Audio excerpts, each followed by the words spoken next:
ஏற்படும் கஷ்டங்களை சகித்து பொறுமையை கொண்டு ஒருவருக்கொருவர் உபதேசிக்கிறார்களே அவர்களே மற்றும் இந்த நிகழ்விலே கலந்து கொண்டிருக்கின்ற எமது மதிப்புக்குரிய கண்ணியத்துக்குரிய ஆசிரியர் ஆசான்களே மற்றும் இந்த நிகழ்வின் பிரதான பங்குதாரர்களாக இருக்கின்ற என் அன்புக்குரிய மாணவ செல்வங்களே, இன்றைய இந்த நிகழ்வினுடைய முக்கிய நோக்கம், நான் இந்த நிகழ்விலே கலந்து கொண்டிருப்பதன் முக்கிய நோக்கம், எமது பிரதேசத்திலே இருக்கின்ற எமது அழகான இந்த சூழலினை அசுத்தப்படுத்துகின்ற, அதே போன்று இப்பிரதேசத்தை மாசுபடுத்துகின்ற இந்த பிளாஸ்டிக் போன்ற பொருட்களுடைய செயற்பாடுகளையும் அதனால் ஏற்படுகின்ற காலநிலை மாற்றத்தினையும் சம்பந்தமாக உங்களோடு கதைக்க இருக்கின்றேன். உண்மையிலே நாங்கள் பார்ப்போமாக இருந்தால் இந்த பிளாஸ்டிக் எனப்படுகின்ற இந்த பொருட்கள் இருக்கின்றது. இந்த பொருட்கள் எமது வாழ்க்கையிலே அன்றாட வாழ்க்கையிலே பின்னி பிணைந்ததாக இருக்கின்றது. இதை நாங்கள் எங்களது வாழ்க்கையிலிருந்து எவ்வாறு அகற்றுவது, அதாவது ஜீரோ பிளாஸ்டிக் என்ற நிலையிலே எவ்வாறு கொண்டு வருவது என்பது பற்றித்தான் முக்கியமாக பார்க்க இருக்குது. இந்த பிளாஸ்டிக் என்பதை எப்படி தயாரிக்கிறாங்க என்றதை நீங்க பார்த்தீங்கன்னு சொன்னா, நாங்க எரிபொருளா பயன்படுத்துற இந்த டீசல், பெட்ரோல் போன்றவைகளை பிரிச்செடுக்கிறதுக்காக பாதிக்கப்படுகின்ற இந்த கச்சா எண்ணெய் எனப்படுகின்ற அந்த பூமிக்கடியிலிருந்து எடுக்கப்படுகின்ற தயாரிக்கிறார். உண்மையிலே இந்த பிளாஸ்டிக்கை தயாரிக்கிற பொழுது செய்யப்படுகின்ற செயற்பாடுகளால அதிக கார்பன் டை ஆக்சைடு வெளியாகும். இந்த கார்பன் டை ஆக்சைடு கூடாகவும் இந்த புவியிலே இருக்கக்கூடிய இந்த காலநிலை மாற்றத்தினை, வெப்பமயமாதலை உருவாக்குகின்ற அந்த கார்பன் டை ஆக்சைடுடைய செயற்பாடு பச்சை விட்டு வாயுக்கள் சொல்லப்படுகின்ற கார்பன் டை ஆக்சைடு போன்ற வாயுக்கள் பார்த்தோம்னு சொன்னா, புதிய புதிய பொருட்களை சைனா போன்ற நாடுகள் எமது நாட்டுக்கு அறிமுகப்படுத்திக் கொண்டிருக்கின்றது. பல டன் கணக்கான பிளாஸ்டிக்குகளை எங்கள் பகுதிகளிலே கொண்டு வந்து சேர்க்கின்ற நடவடிக்கைகளை செய்கின்றது. குறிப்பாக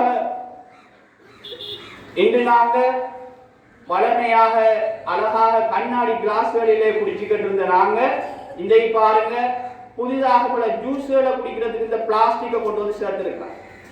அநேகமாக குடிச்சிருப்பீங்க, இல்லை தயிர் ஜூஸ் குடிச்சிருப்பீங்க, கடவாளிய ஒரேஞ்ச் ஜூஸ் குடிச்சிருப்பீங்க. இது என்னது?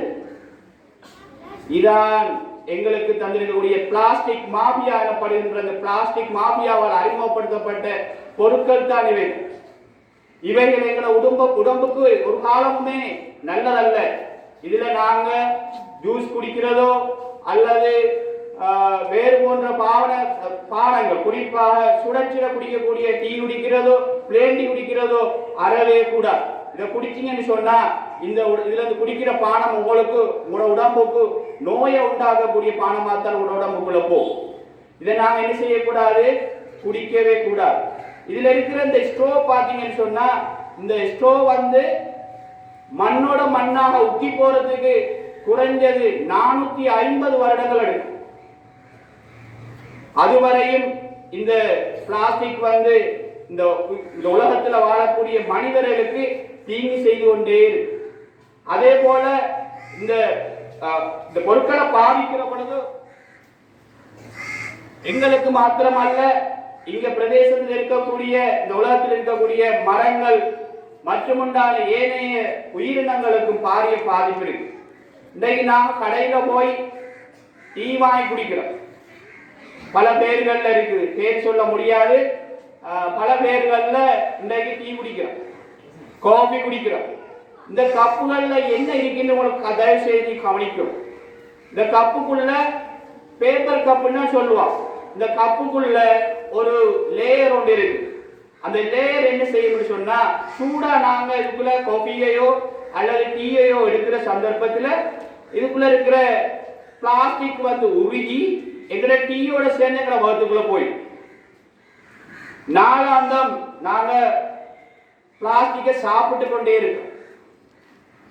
எந்த அளவுக்குன்னு சொன்னா, ஒரு 2 கிழமைக்கு நாங்க ஒரு ஏடிஎம் காட்டுற அளவுக்கு நாங்க ஒவ்வொருத்தரும் நானும் தான் நீங்களும் தான் இந்த பிளாஸ்டிக்கை சாப்பிட்டு கொண்டிருக்கிறோம். எப்படி சாப்பிடுறோம் என்று நாங்க பார்த்தோம்னு சொன்னா, இப்ப நாங்க இப்படியான போத்தல்கள்ல தண்ணியை குடிச்சு போட்டு அல்லது நாங்க வேற பானங்களை குடிச்சு போட்டு ஆறுகள் கடல்கள்ல நாங்க எரிஞ்சுவோம். எரிஞ்சதுக்கு பிறகு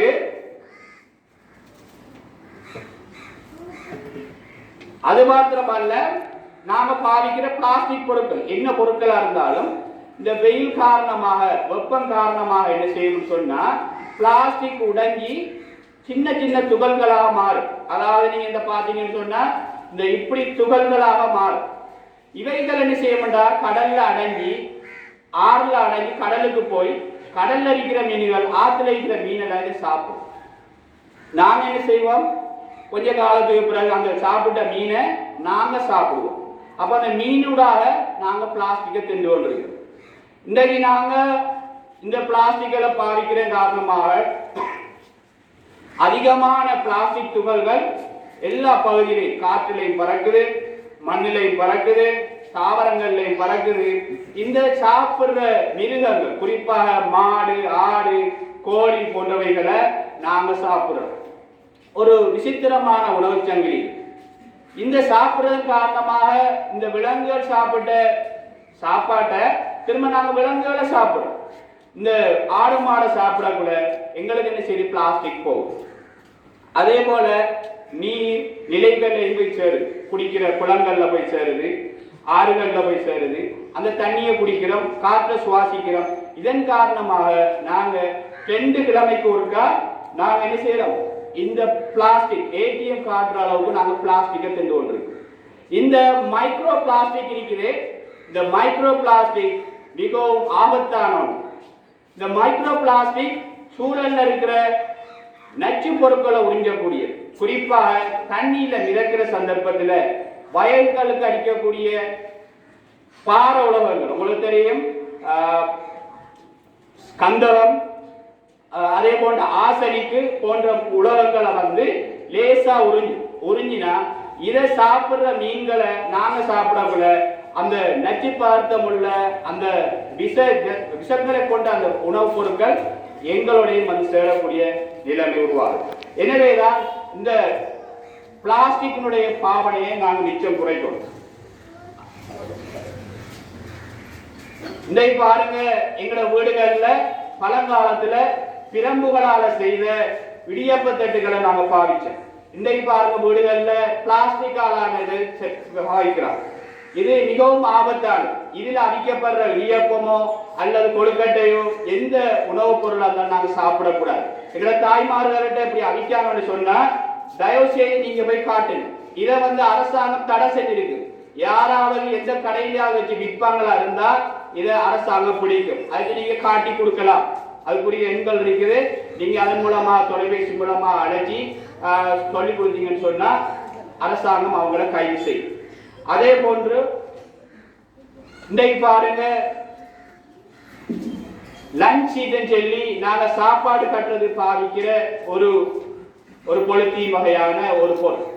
இந்த லஞ்ச் சீட்டை எப்போ தடை செஞ்சுட்டான் இலங்கை அரசாங்கம். இதுக்கான சுற்றறிக்கைகளை வெளியிட்டு அதை வருத்தமானியில வெளியிட்டு இதை தடை செஞ்சிருக்கு. முற்றாக அதாவது உண்மையாக எந்த அனுமதியும் இந்த பொருட்களை விற்றுக் கொண்டிருக்கிறான். இது கிட்டத்தட்ட 450 வருடங்கள் உட்காமலுக்கு இந்த பகுதியில அப்படியே எங்க நிலத்தோட நிற்கும். துண்டு துண்டா பறந்து இது மிகவும் ஆபத்தானது. நேரத்தில் சொன்ன மாதிரி இந்த மைக்ரோ பிளாஸ்டிக் இப்படி பிளாஸ்டிக் துகள்களாக மாறி இலகுவாக எங்கட நீர்நிலைகள் எங்கட சாப்பிடுற மீனை எல்லாம் போய் சென்றடைந்து கொள்ளும். இதுல இருக்கிற இன்னொரு விசேஷம் என்னன்னு சொன்னா, இந்த இப்பொழுது உட்கக்கூடிய ஒரு வகையான ஒரு லஞ்சில தயாரித்திருக்கிறோம் என்று சொல்லி அறிமுகப்படுத்திருக்கிறோம். இதை நீங்க தொட்டு பார்த்தீங்கன்னு சொன்னா இதுல ஒரு சரசரக்கிற மாதிரி கையில ஏதோ படுற மாதிரி வந்து விழும்.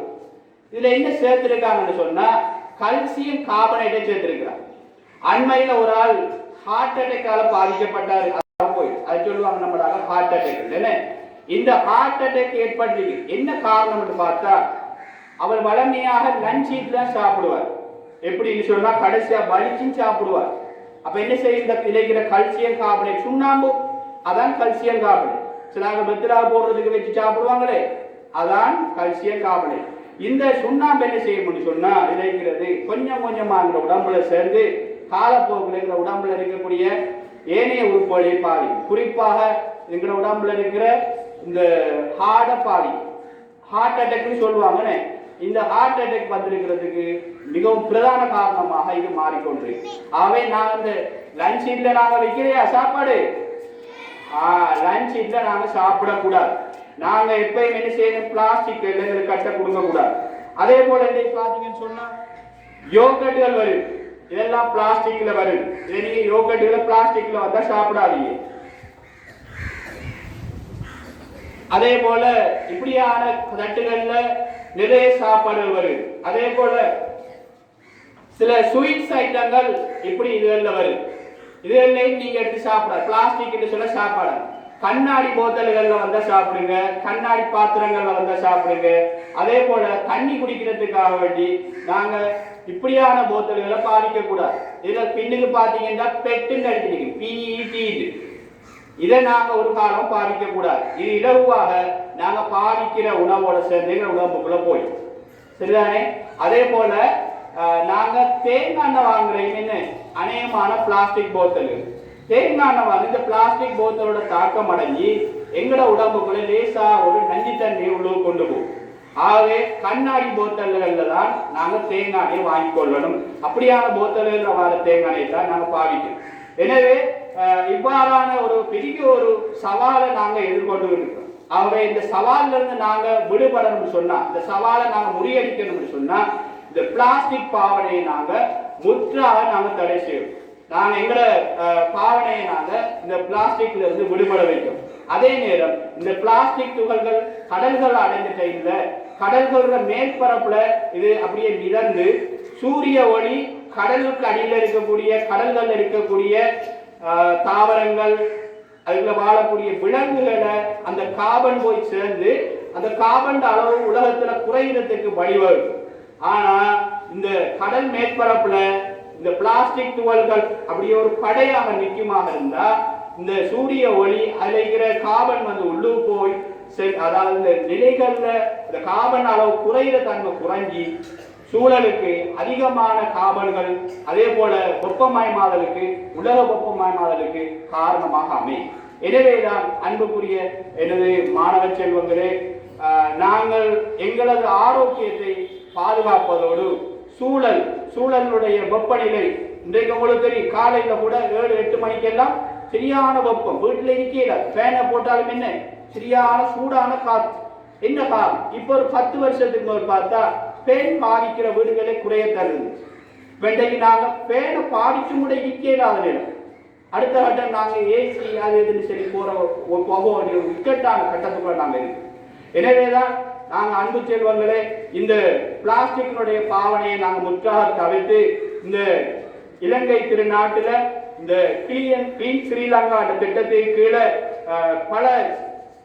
குறிப்பாக பல நல்ல செயற்பாடுகளை முன்னெடுத்திருக்கிறாங்க. அந்த செயற்பாடுகளை நாங்கள் அனைவரும் ஒத்துழைப்பு வழங்கி இந்த பிளாஸ்டிக் பாவனையை நாங்கள் முற்றாக தவிர்த்து எங்களது வீடுகளில் நாங்கள் சாப்பாடுகள் கட்டிட்டு வரதை தவிர்த்து இந்த லஞ்ச் ஷீட்ல தண்ணி குடிக்கிறதுக்கான பிளாஸ்டிக் போத்தல்களை தவிர்த்து நாங்கள் பாவிக்கிற அந்த ஷாப்பிங் பேக்குகளை கூட நாங்கள் பாவிக்கிறதை தவிர்த்து இந்த பிளாஸ்டிக்கினுடைய பாவனையை முற்றாக தவிர்த்து எதிர்கால சந்ததியினருக்கும் இந்த நாட்டுக்கும் எமது சூழலுக்கும் ஒரு சிறந்த ஒரு சூழலை உருவாக்குறதுக்கு எல்லோரும் ஒத்துழைப்பு வழங்க வேண்டும் என்று அன்பாக கேட்டு இந்த வாய்ப்பினை அளித்த எமது அன்புக்குரிய இந்த பாடசாலையின் அதிபர் ஹரிசர் அவர்களுக்கும் ஆசிரியர்களுக்கும் இந்த நிகழ்விலே கலந்து கொண்ட மாணவ செல்வங்களுக்கும் நன்றி கூறி விடைபெற்றுக் கொள்கின்றேன். அஸ்ஸலாமு அலைக்கும் வரஹ்மத்துல்லாஹி வபரகாத்துஹு.